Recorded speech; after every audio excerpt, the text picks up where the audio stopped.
우리 다 같이 말씀 로마서 10장 14절부터 21절입니다. 그런데 사람들은 자기들이 믿은 적이 없는 분을 어떻게 부를 수 있겠습니까? 또 들은 적이 없는 분을 어떻게 믿을 수 있겠습니까? 선포하는 사람이 없으면 어떻게 들을 수 있겠습니까? 보내심을 받지 않았는데 어떻게 선포할 수 있겠습니까? 성경에 기록한 바 기쁜 소식을 전하는 이들의 발걸음이 얼마나 아름다우냐 한 것과 같습니다.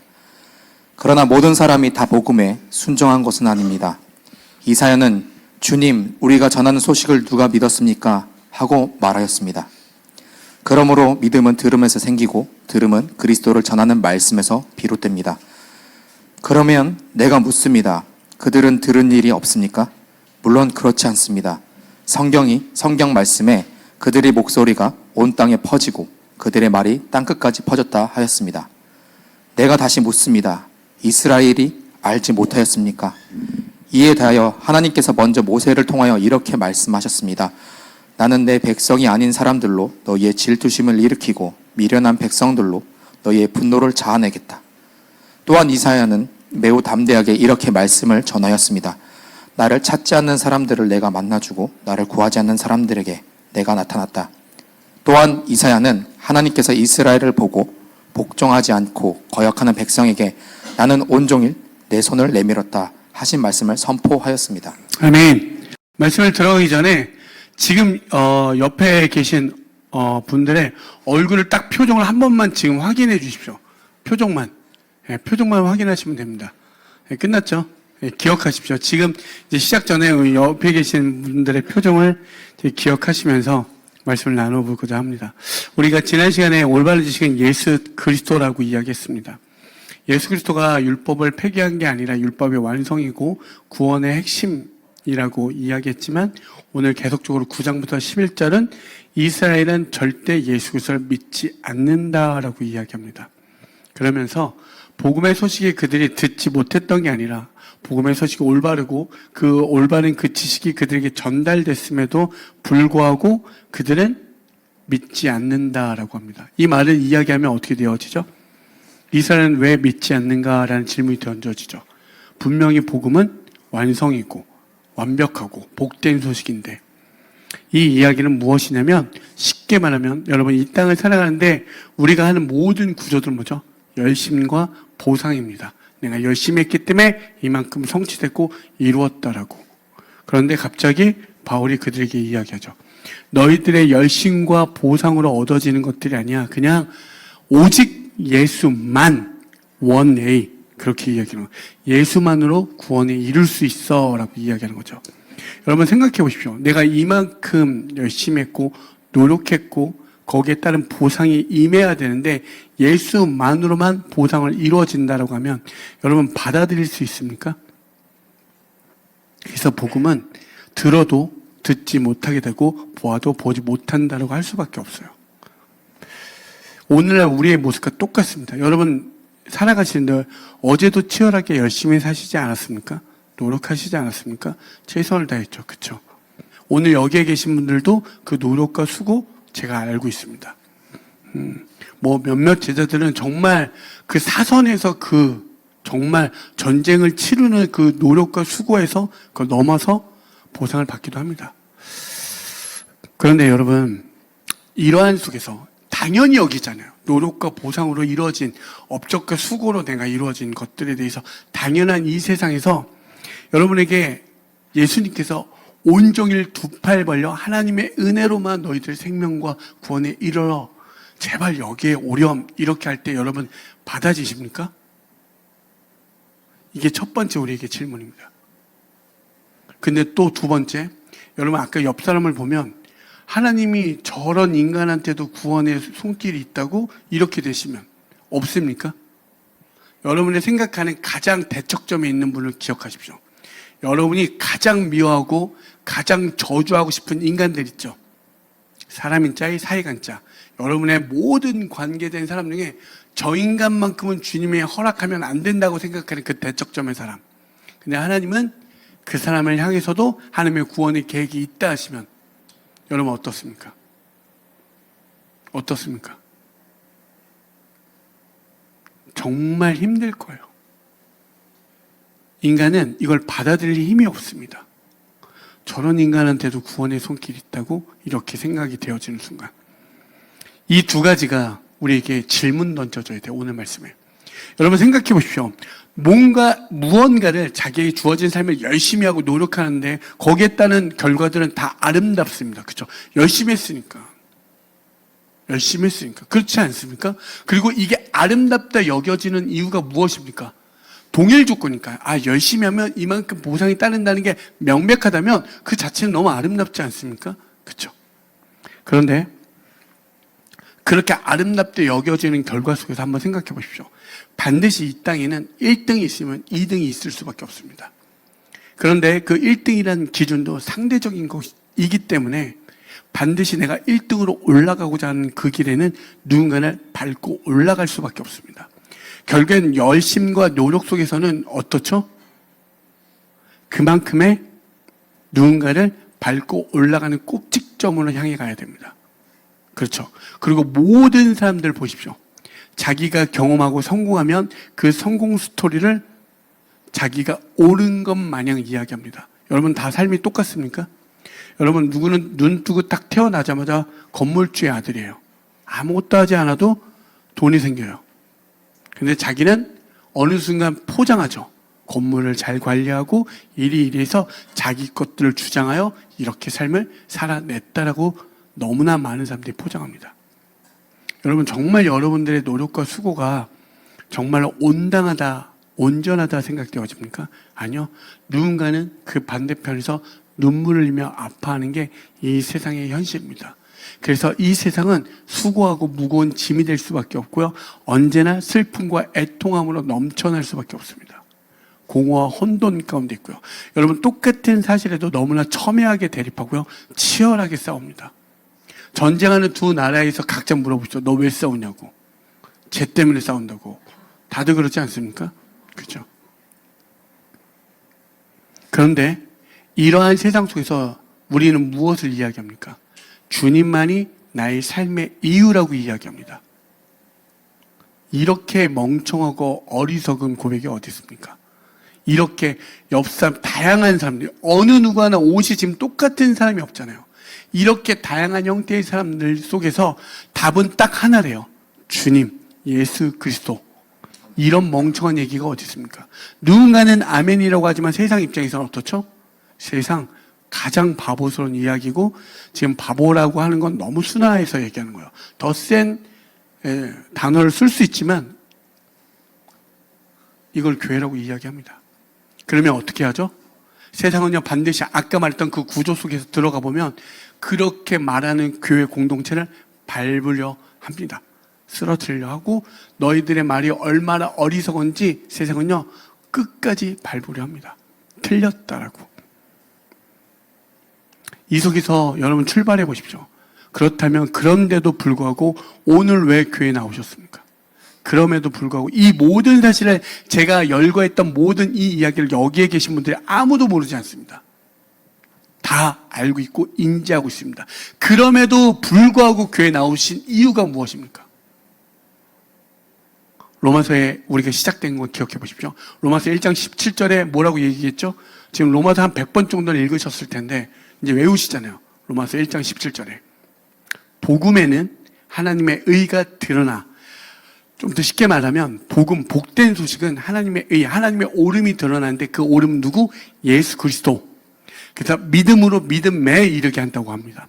예수 그리스도의 믿음이 우리에게 임하니 그것이 복된 소식, 하나님의 오름, 하나님의 기준이 우리 가운데 생겨난 거예요. 그런 우리들 가운데 두 번째 로마서에서 기록된 명백한 이야기는 무엇이냐면 로마서 3장 10절에 의인은 없나니 하나도 없음을, 인간에 대한 실체, 우리의 옳음, 선과 악에 절대 우리는 어떤 것도 옳다, 그르다라고 할 수 있는 기준, 그리고 그것에 이를 수도 없는 존재임을 깨닫는 거예요. 우리가 죄인됨을 알게 되는 거예요. 하나님의 의, 하나님의 옳은 기준이 생겨나니 내가 그동안 살았던 이 땅에서 말했던 옳다, 도덕적으로 선하다, 윤리적으로 괜찮다 했던 그 모든 것들 완전히 박살나서 새로운 기준이 우리에게 임하여 거듭나요. 정말 어떤 곳으로 나아가야 될지를 알게 되어 내가 죄인임을 인간 모두가 공통적으로 발견하는 거예요. 두 가지입니다. 공통적으로 구원에 갈 수 있는 길과 진리와 생명, 우리가 나아갈 그 길, 오늘 살아가는 어떤 그 방법, 모든 것들이 예수로 시작되어지고, 그리고 그 땅에서 우리가 살아갈 수 있는 그 기준 속에서 인간은 죄인임을 알아 무력함을 발견하여 애통함을 찾게 되는 거예요. 여러분, 마태복음에 있는 팔복들을 그냥 생각하시고 와, 팔복 받았으면 좋겠다. 여러분, 팔복의 마지막이 뭔지 아십니까? 의를 위하여 기꺼이 핍박받으라고. 이게 근데 복으로 여겨지는 그 삶입니다. 여러분, 의를 위하여 예수 믿는데 핍박받는다고 생각해 보십시오. 예수 믿었는데 가정이 깨져. 막 맨날 아버지가 막 엄마를 때리고 자녀들 막 좁혀. 어떻습니까? 팔복은커녕 팔화죠, 팔화. 여러분, 근데 아까도 말했지만 다시 한번 생각해 보십시오. 보편적 상식 속에서 내가 믿을 수 있는 조건 하나도 없습니다. 아무리 생각해봐도. 요즘 시대에 여러분 챗 GPT를 쳐보십시오. 이렇게 멍청한 사람들이 없습니다. 그런데 복음에는 하나님의 의가 있어 그것들 우리에게 임하니 우리가 믿음으로 나아가는 그 삶을 살아가게 되는 거예요. 그게 로마서의 계속적인 이야기예요.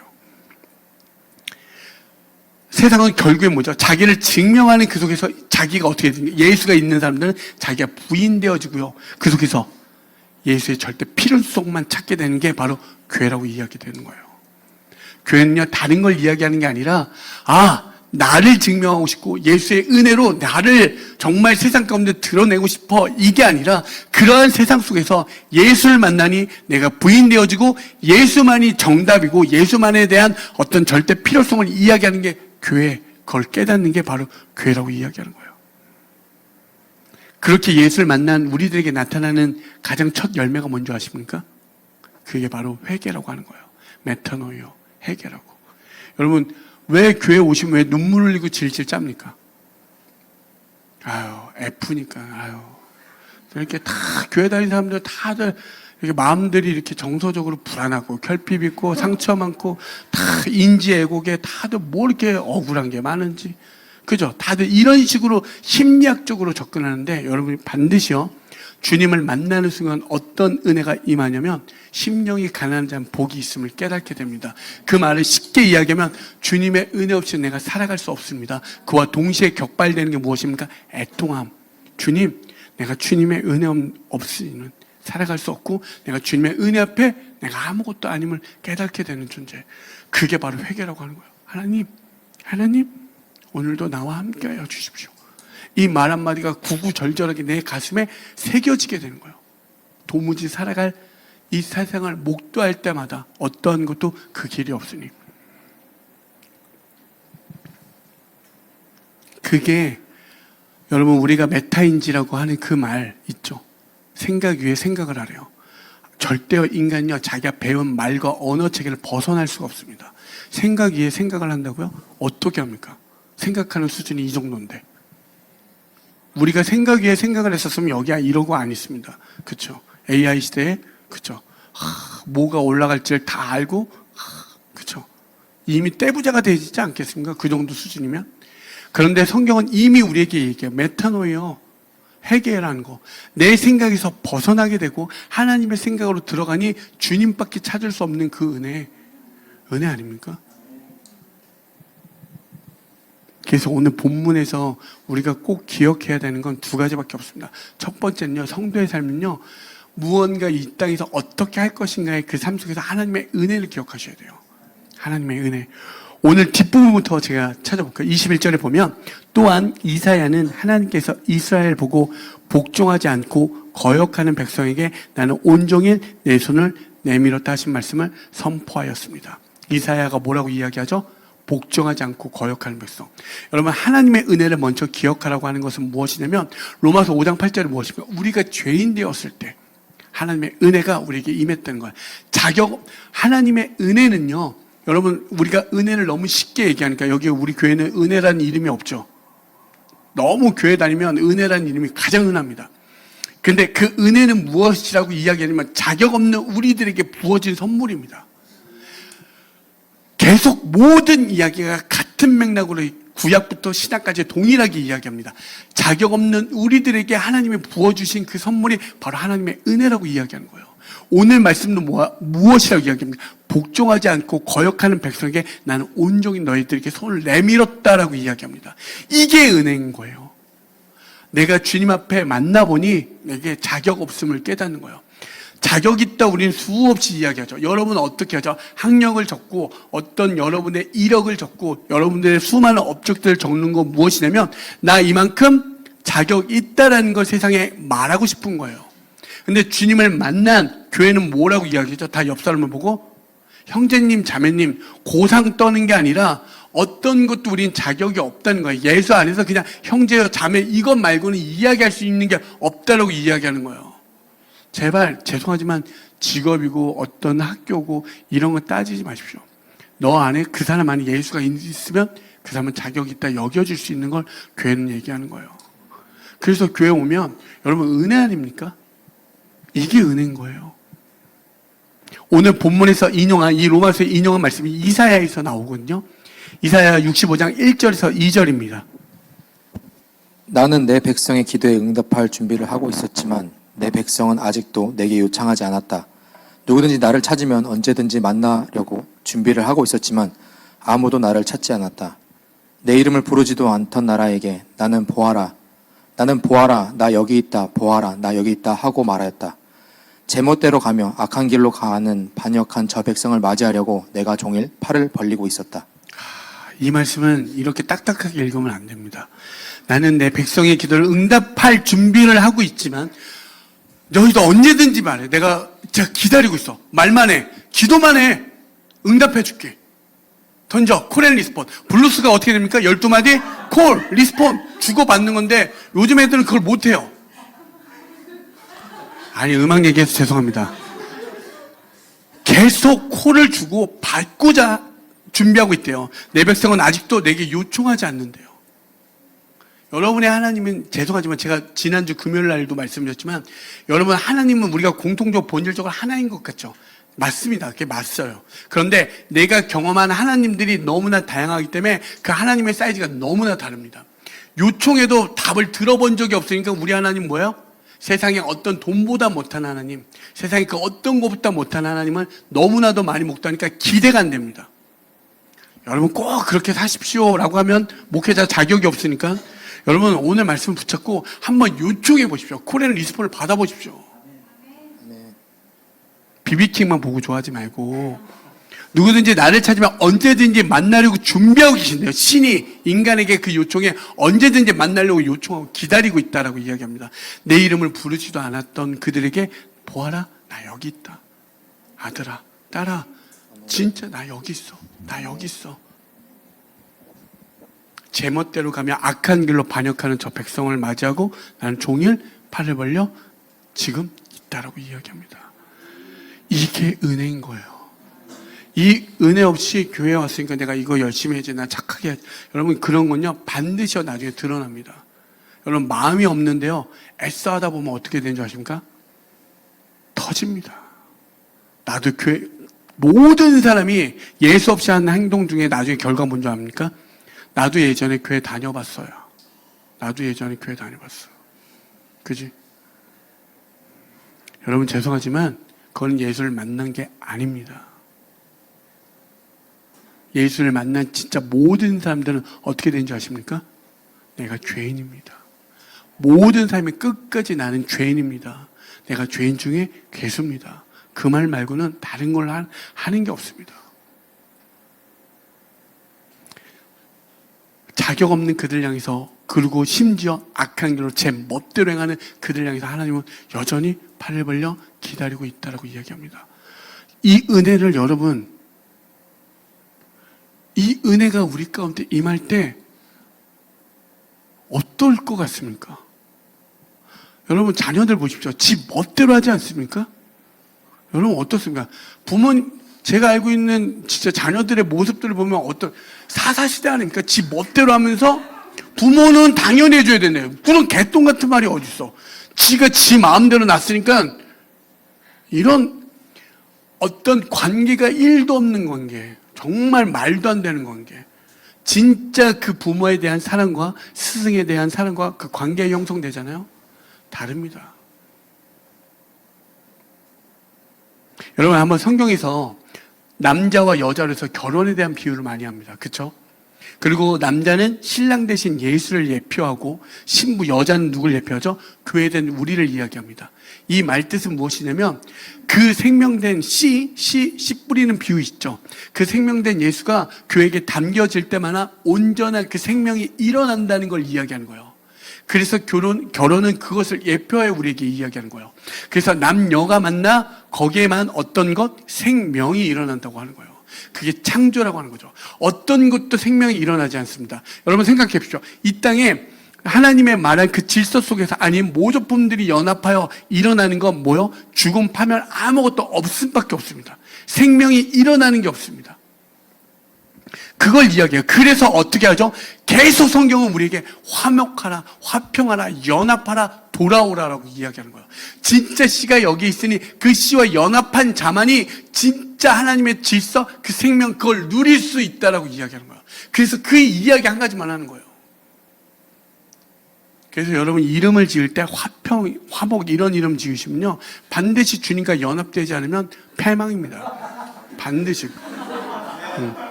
여러분 말씀 볼까요? 신명기 30장 15절에서 16절 한번 보실까요? 보라, 내가 오늘 생명과 복과 사망과 화를 내 앞에 두었나니 곧 내가 오늘 내게 명령하여 내 하나님 여호와를 사랑하고 그 모든 길로 행하며 그의 명령과 규례와 법도를 지키라 하는 것이라. 그리하면 네가 생존하며 번성할 것이요 또 내 하나님 여호와께서 내가 가서 차지할 땅에 내게 복을 주실 것임이니라. 아멘. 여러분 보통 이런 말씀이 있으면 지금 뭐라고 하죠? 여러분 앞에 생명과 복과 사망과 화를 앞에 두었대요. 그러면 예수 믿으면 천국이고 예수 안 믿으면 지옥이다 이렇게 이분법적으로 생각하게 됩니다. 그런데 주님께서 아까 말씀했던 것처럼 뭐라고 얘기하죠? 거부하는 자, 악한 길로 지 멋대로 행하는 그들에게 여전히 기다리며 팔을 벌려 기다린다는 거예요. 하나님의 은혜는 이토록 크니 진짜 너희들 하나님과 떨어진 모든 것들은 소멸되고 파멸이고 화야. 그러니까 제발 여기로 돌아오렴. 하나님의 은혜를 간절하게 지금 우리에게 이야기하는 거예요.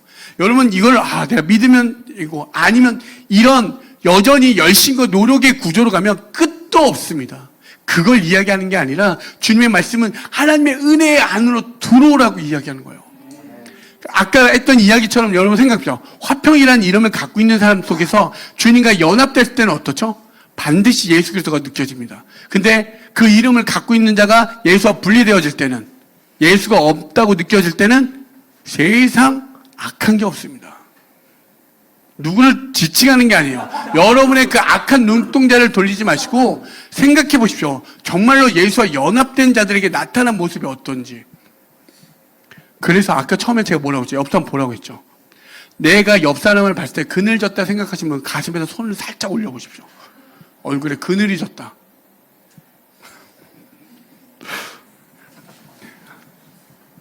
여러분 한번 생각해 보죠. 모세가 하나님의 율법 말씀을 받았을 때 어떻죠? 광채가 임했다고 그랬어요. 정말 이제는 내가 죽고 십자가에 같이 못 박아 이제 내가 육체 가운데 사는 건 나를 위하여 자기 자신을 버리신 하나님 아들을 믿는 거야. 내 안에 예수가 있어요. 그러면 여러분 정말 하나님의 은혜를 경험 한 번이라도 있는 사람들은 여러분의 표정에 이 썩은 표정들 있죠. 그늘진 표정, 우울한 표정. 제 기준에선 죄송하지만 조금 셀 수 있지만 그건 하나님은 없는 겁니다. 여전히 자기 의무부여만 계속 쏟아내는 거 있죠. 그건 지금 그 순간에 예수가 없는 거예요.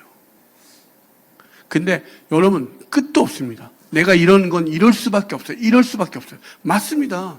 여러분 당연히 이해가 돼요. 어떤 것 이 땅에 여러분 심리 상담 받아 보십시오. 다 맞대요. 다 들어서 네밖에 안 합니다. 근데 마음이 시원해져요. 자기의 모든 의미부여를 받아주니까. 근데 성경은 그렇게 이야기하지 않습니다. 아는데 너 산에 올라가 100년 동안 이렇게 이야기합니다. 근데 우편 강도는 악한 길로 행했는데 오늘 주님과 함께 연합하여 천국에 임하는 은혜를 경험합니다. 우리의 기준은 하나님의 은혜 가운데 들어갔을 때 여러분의 표정을 다시 한번 보십시오. 여기 모두에게 동일하게 이야기하는 게 아닙니다. 정말 내가 하나님의 은혜를 한 번이라도 경험했다면 그분들 한번 자기를 돌이켜 보십시오. 나는 왜 이러지? 나는 왜 끊임없이 이렇게 얼굴 썩어 빠졌지? 조금 죄송하지만 은혜 받은 사람 기준이에요. 여기서 나는 이 은혜에 해당되지 않으면 너 나가 있어. 해바라기 기억하시죠? 경진이 형 나가 있어. 야, 은혜 안 받은 사람들 다 나가 있어. 은혜 받은 사람이 여기서 딱 들으십시오. 내가 은혜를 받았다 기준하시면 여러분의 표정들이 그렇게 썩을 수가 없습니다. 죄송하지만 여전히 자기 의미부여를 계속 쏘아 올리는 거예요. 이거는 다시 한번 자기를 돌아보십시오. 정말 깨달으셔야 돼요. 정말 아무리 고되고 힘들어도 하나님의 은혜가 임한 자들에게 그 넉넉함이 있을 줄 믿습니다. 정말로 하나님을 믿는 사람들 속에서 그 은혜의 넉넉함으로 인해서 여러분들 정말 이 헬스장 공동체에서 계신 분들의 그 넉넉함이 있었으면 좋겠습니다. 제발 예배 드릴 때만 그 쇼하듯이 하지 마시고 정말 삶에 깊숙이 내가 모든 불리함이 있는데도 주님의 은혜로 말미암아 그 넉넉한 은혜의 고백이 있었으면 좋겠습니다. 그런 사람들에게 오늘 어떻게 이야기하죠? 그 생명과 복, 영광의 자리로 나아가는 그 발걸음이 어떻다라고 이야기합니까? 볼까요? 14절, 15절입니다. 그런데 사람들은 자기들이 믿은 적이 없는 분을 어떻게 부를 수 있겠습니까? 또 들은 적이 없는 분을 어떻게 믿을 수 있겠습니까? 선포하는 사람이 없으면 어떻게 들을 수 있겠습니까? 보내심을 받지 않았는데 어떻게 선포할 수 있겠습니까? 성경에 기록한 바 기쁜 소식을 전하는 이들의 발걸음이 얼마나 아름다우냐 한 것과 같습니다. 어떻죠? 복음을 전하는 그 발걸음 아름답다라고 이야기합니다. 옆 사람 보십시오. 어떻습니까? 은혜를 받는 사람, 자, 아까 말했지만 은혜를 받지 않는 사람들은 나가 있어요. 병진형들이에요. 자, 그들은 병진형, 우리는 해바라기. 자, 해바라기들 보십시오. 은혜 받는 사람들, 그 복음의 발걸음이 아름답습니까? 네. 여러분, 복음에 대한 올바른 인지나 하나님에 대한 은혜를 제대로 누르면요, 복음이 반드시 아름다운 소식이 됩니다. 다른 걸 이야기할 수가 없어요. 가장 아름다운 거, 너무 가장 좋은 거, 정말 좋은 거, 그거. 이 또한 본문 말씀의 15절 있는 말씀도 이사야의 말씀을 인용한 건데 제가 읽어드릴게요. 52장, 이사야 52장 7절인데 좋은 소식을 전하며 평화를 공포하며 복된 좋은 소식을 가져오며 구원을 공포하며 시온을 향하여 이르기를 내 하나님이 통치하신다 하는 자의 산을 넘는 발이 어찌 그리 아름다운가. 여러분 지금 근데 이 시대적 배경이 어떤 줄 아십니까? 이스라엘 백성, 유다 백성들이 바벨론 포로가 되고 자기의 본향은 완전히 피폐하여 박살난 상태입니다. 완전 절망이죠. 그 어떤 것도 내일을 소망할 수 없는 그들의 삶에 복음이 전하러 온 거예요. 너희는 반드시 본향으로 돌아갈 거야. 그 복음을 전하는 그들의 발걸음이 아름답다라고 이야기하는 거예요. 여러분 근데 모든 불리함이죠. 내일을 기대할 수도 없고 모든 게 갇혀있고 언제 죽을지 모르는 그들에게 복음을 전한다는 게 쉬울 것 같습니까? 여러분 교회를 수십 년 다니지만 여러분 한번 생각해 보십시오. 자신의 처지, 자신의 형편 그리고 남을 위한다는 그 고려 때문에 복음을 단 한 번도 전하지 못하는 사람들이 정말 많습니다. 근데 그런 건 무엇이죠? 이 땅의 구조에서 벗어나지 못하니까 경쟁과 의식과 어떤 업적 이런 것들 때문에 복음을 전하지 못합니다. 그게 의식되니까 내가 이 모양 이 꼴인데 복음을 전할까? 못합니다. 절대로. 근데 하나님의 은혜가 임한 자들 이것이 가장 복된 소식이고 주님과 연합된 것만이 나에게 가장 생명이고 길이고 진리인 이들에게는 다른 것들을 전할 수 없게 되는 거야. 내가 가진 모든 위탁물 주님께서 주신 걸 가지고 그 복음으로 점철할 그 끝지점으로 가게 되어지죠. 상대방 저렇게 인상들이 생각해 보십시오. 우리 모 형제같이 저런 인상인 분들한테 복음을 전한다는 게 쉬울 것 같습니까? 쉽지 않습니다. 괜히 전했다가 한 대 맞을 것 같고 때릴 것만 같고 그렇죠. 심성이 못돼 먹어 보이잖아요. 네, 못돼 먹어 보여요. 그 간혹 못될 때도 있어요. 그런데 그 복음을 전할 수 있습니까? 못합니다. 왜요? 세상은 복음을 싫어하기 때문에. 우리도 알고 있습니다. 그런 측면에서 이러한 모든 것들이 완전히 이해가 됩니다. 그런데 놀랍게도요, 교회는요, 복음을 전하는 그 길로 들어갑니까? 왜요? 왜 복음을 전해야 됩니까? 요한복음 20장 21절, 예수께서 또 이르시되 너희에게 평강이 있을지어다 아버지께서 나를 보내신 것 같이 나도 너희를 보내노라. 아멘. 하나님의 충만함이 예수 그리스도에 임하고 하나님의 그 충만함이 누굴 향해 있습니까? 우리를 향해 있는데 그것을 드러내는 방법이 예수를 통하여 나타냅니다. 예수가 이 땅에 오셔서 우리에게 보여주신 건 그 십자가의 사랑, 그 사랑의 정수로 말미암아 완성하여 보여주셨고 그 완성한 충만함을 경험한 우리들은 이제 어딜 향해? 세상으로 나아가 그 하나님의 충만함을 전하는 그 자리로 가는 거예요. 어떤 이는 정말 산에서 100년 동안 배를 지으며 주님의 때를 기다리고 어떤 이는 주님을 만날 때까지 과부가 되었지만 그 성전에서 그를 기다리는 사람도 있고 수많은 사람들이 각자의 그 충만한 자리 속에서 그렇게 나아가는 거예요. 그런데 그 형편 어떤 처지들을 불쌍히 여기는 게 아니라 그대에 나아가는 그 길이 모두가 은혜요 감사라고 여겨지게 되는 거예요. 아, 당신의 그 삶이 주님 앞에서 너무나 은혜입니다. 하늘의 영광이 됩니다. 이렇게 이야기하는 거예요. 여러분 정말 비교하지 마십시오. 우린 예수 앞에서 기준하여 그것들을 나누는 거예요. 교회는. 그래서 복음을 전하는 거예요. 제가 최근에 불자인 학생이 있습니다. 그분은 이렇게 딱 기도할 때도 달라요. 저희는 이렇게 하는데 이렇게 기도하시더라고요. 근데 그 불자인 되게 신실한 불자인 그분이 그 제자가 좋아하는 스승이 그러니까 선생님이 2명인데 저와 다른 또 기독교인입니다. 예, 2분의 교수님을 좋아하는데 자기가 저분을 볼 때 참 그러니까 부처 같다라고 하면서 여겨주는 사람이에요. 예. 그래서 너의 신은 그렇게 보여지지만 그러면서 내가 믿는 신을 소개 좀 하면서 예수님을 소개했습니다. 그리고 예수님의 삶을 나눴고 예수로 말미암아 살아갔던 그 삶을 그에게 나누어줬습니다. 그러면서 그 친구가 어떠냐면 여러분 딱 보시면 피도 눈물도 없게 생긴 스타일이죠. 이렇게 땀을 눈물 한 방울 안 흘릴 것 같은. 그런데 그 예수를 소개하고 전했더니 그가 그 많은 테라스에서 엉엉 울었습니다. 그리고 자기의 삶을 고백할 때 자기는 오늘 인생을 끝나도 더 이상 미련이 없고 죽고 싶었다라고 이야기했습니다. 그런데 삶에 희망이 생겼고 내가 살아가는데 어떻게 살 것인가 할 때 저들 선생님처럼 선행을 베풀면 그의 표현, 불자들은 그렇죠. 선행을 베푼다. 다소 표현은 다를지 모르지만 그런 삶을 살고 싶다고 그래서 사역을 하고 싶다라고 이야기하더라고요. 여러분 어떻습니까? 여러분 우울증만 걸려도 병원을 몇 년 다녀도 약을 먹어도요 그 감정을 플랫하게 만듭니다. 그렇죠? 회복하고 나아지는 게 아니라 그냥 감정을 누르거나 그 격한 감정들을 그냥 느끼지 못하게만 합니다. 근데 복음은요 죽고 싶었던 아이, 절대 회복되었지 않았던 그리고 나와 대척점에 있던 그 아이에게도 예수만을 전하고 예수만의 그 삶을 조금이라도 그 발걸음을 살아냈더니 결코 공로가 아니라 그런 삶을 살아가는 그 모든 성도들의 삶 속에는 예수만이 드러나 그를 생명의 자리로 바꾼다는 사실이에요. 여러분 죽음에서 생명으로 바꿀 수 있는 힘은 어디에 있습니까? 죽음에서 생명으로 바꿀 수 있는 여러분 음악이 죽음에서 생명으로 바꿉니까? 에미 와인하우스라고 아세요?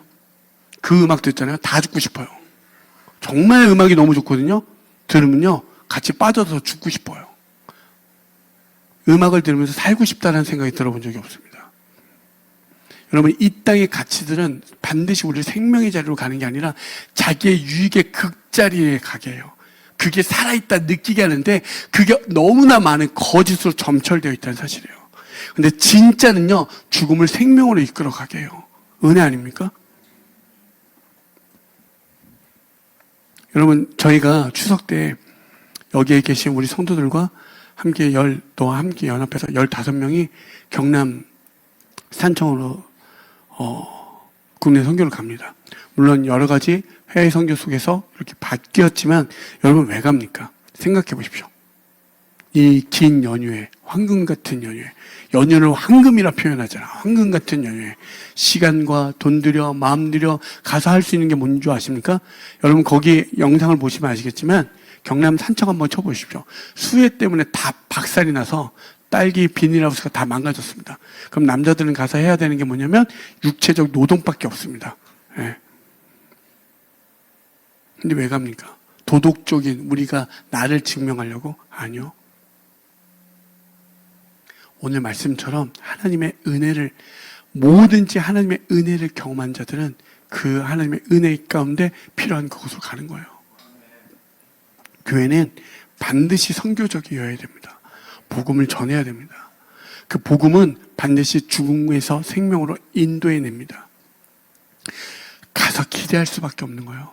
우리가 간다고 해서 그 어른분들이 어떠한 무슨 도움이 크게 되겠지만 그냥 가서 그들을 열심히 섬기며 혹시 기회가 되면 그 예수를 한 번이라도 전하여 그분들에게 진짜 생명을 전하러 가는 거예요.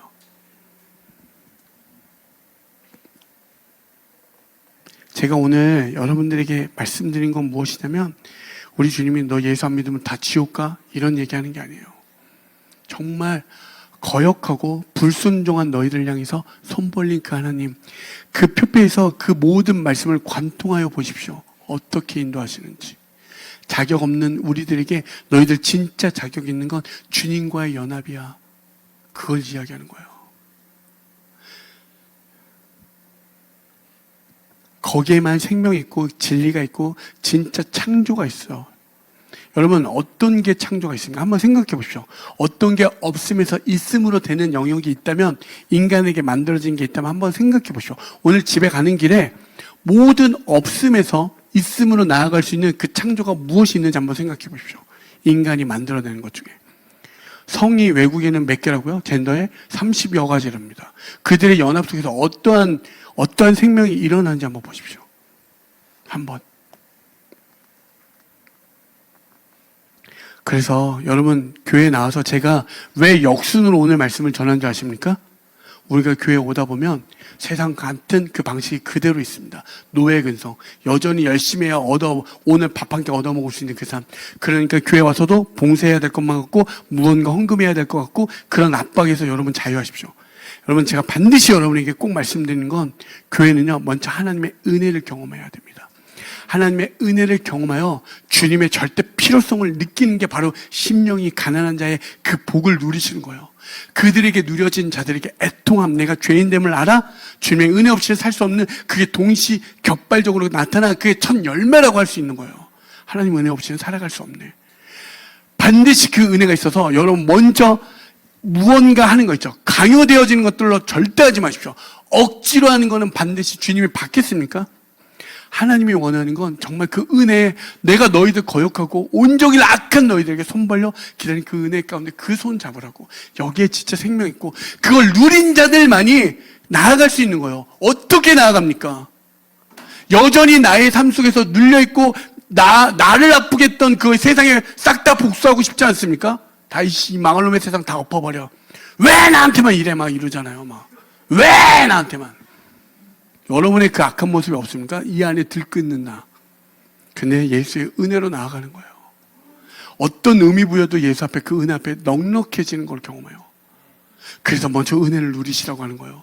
여러분 교회에서 절대 억지로 봉사하지 마십시오. 혹여 오늘도 여기서 봉사했던 분 중에 내가 억지로 하고 있다면 오늘 당장 안 하셔도 됩니다. 정말 자신 있게 얘기할 수 있어요. 하지 마십시오. 정말 하지 마십시오. 헌금이요? 절대 억지로 하지 마십시오. 하나님의 은혜가 있는 자들이 할 수 있는 겁니다. 헌금이요, 제가 늘 말씀드리죠. 이것 또한 주님이 주신 것입니다. 그걸 느낀 자들, 그것이 경험한 자들이 낼 수 있는 게 헌금이에요. 여러분 그걸 가치 없게 뭐 그냥 대충 제발 그렇게 하지 마십시오. 안 하는 게 낫습니다. 안 하는 게 낫습니다. 정말 주님의 은혜로 하십시오. 그래서 계속적으로 그 온종일 팔 벌려 기다리시는 그 하나님을 누리셔서 그 누리신 그 복음이 여러분에게 아름다운 소식이 되어질 때 그렇게 나아가는 여러분의 발걸음을 주님 뭐라고 합니까? 아름답게 여겨주는 거예요. 여러분 그 예수님이 진짜 여러분에게 아름다워야지. 여러분 그런 거 있죠. 아 예수님은 나한테 참 이상해. 예수님은 참 별로야. 예수님 참 원망스러워. 이런 분들 있죠. 하나님의 은혜를 죄송하지만 아직 반도 못 느끼시는 분들이에요. 성경의 말씀을 들어보십시오. 읽어보십시오. 들으면서 보게 되어 정말 그 예수가 실제로 말씀이 나를 끌고 가는 경험을 하게 돼요. 넉넉해지는 걸 경험해요. 다른 거 이야기하지 않습니다. 괜히 그것만 얘기해요. 그 넉넉함으로 나아가는 그 발걸음을 아름다워져요. 비록 부족하지만 그 죽음에서에 있었던 그 한 아이를 생명으로 건지신 건 예수밖에 없었습니다. 여러분의 삶에서 만나는 친구들, 여러분의 삶에 고민하는 그들에게 예수를 전할 때 그들도 어떻게? 죽음에서 생명의 자리로 인도하는 그 아름다움을 발견할 줄 믿습니다. 아멘. 여러분, 그 아름다운 복된 소식이 저는 매일, 매주, 매월, 진짜 매년마다 교회에서 일어나기 소망합니다. 아멘. 여러분이 혹은 연주하는 분들이 많이 계시면 여러분의 연주 속에서 정말 하나님의 영광이 임하고 그 영광이 그들의 연주 속에서 그들 생명의 자리를 이뤄냈으면 좋겠습니다. 제가 항상 하는 말이 있어요. 17살 나이는 어리지만 그가 칠 때마다 모두가 무너져 피폐해요. 바벨론 같은 그 삶 속에 있지만 네가 연주할 때마다 악한 영이 떠나가고 하늘의 영광이 임하여 모두가 이 이스라엘이 회복되는 것처럼 그 은혜가 임하길 소망한다고. 그런 마음으로 연주하라고. 여러분, 그러면 은혜 아닙니까? 근데 표정이 썩는다고? 여러분, 죄송하지만 다시 한번 여러분의 그 썩은 표정들을 집에 가서 한번 후려치세요. 정말 나는 진짜 예수가 없었구나. 다시 한번 돌아가 보십시오. 그 말씀으로 돌아가 보십시오. 그 넉넉한 은혜가 그 은혜의 충만함으로 경험하여 나아갈 줄 믿습니다. 아멘.